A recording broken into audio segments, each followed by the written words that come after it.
Hey everybody, this is going to be a real quick video. Basically what I'm going to do is I'm hoping to get multiple gameplays of Pandemic Legacy up for you to enjoy. They of course will be spoiler filled. This video does have spoilers in it, so quit watching right now if you don't want any spoilers.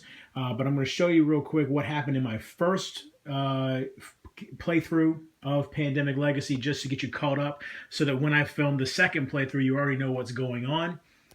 Basically, one thing to know about this game is that you're going to have objectives every month. So the first month in January, you have one objective. That's what that right there means. And the original objective was the same as it is in regular Pandemic, which is to cure the 4 diseases.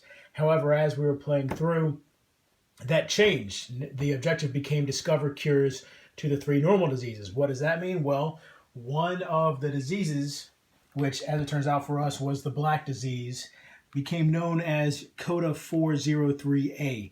And treat disease requires 2 actions now for the black disease, and the black disease cannot be cured. So I have a feeling that as the game continues, that one's going to become a huge pain and probably will continue to mutate.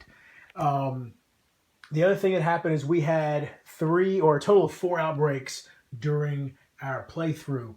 Santiago had 1 outbreak, so that city's currently unstable. Lima had 2 outbreaks, so first it went unstable, and now it is rioting.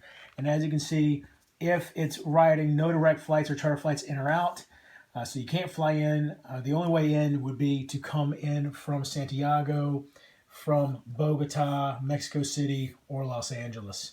And of course, you also cannot fly out to other areas.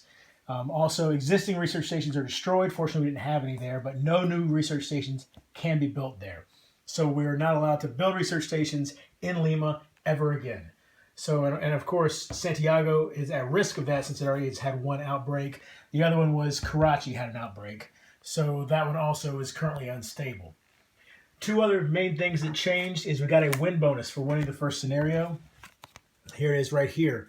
For any game played in February, after setup and before the first turn begins, remove 1 disease cube from the board and return it to supply.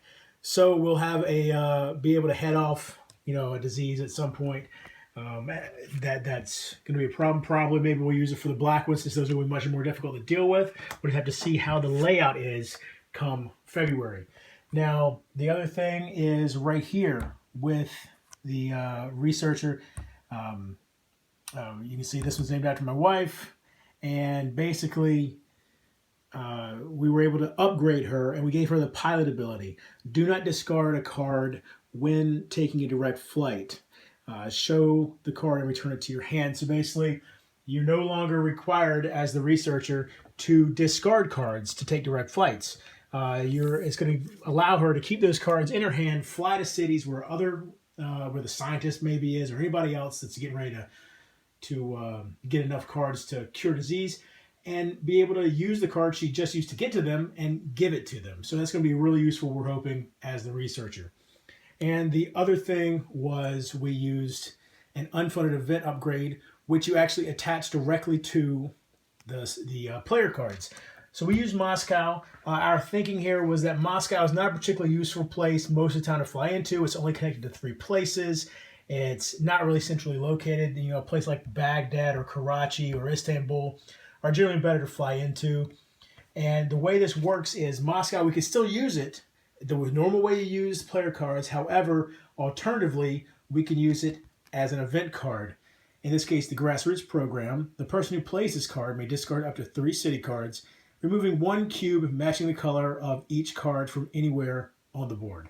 So that's basically the changes that have been made to the game so far.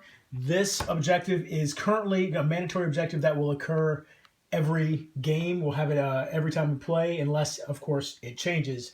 But we expect in February that should be the only one initially. We'll see what happens as we play through February. And then March we'll have 2 and so on. So we'll see how all that stands. But that's everything that's changed so far after our first playthrough. And like I said, I'm at least going to give you the second gameplay. And depending on how well it goes, I may continue doing that with future gameplays as well. So thanks for watching.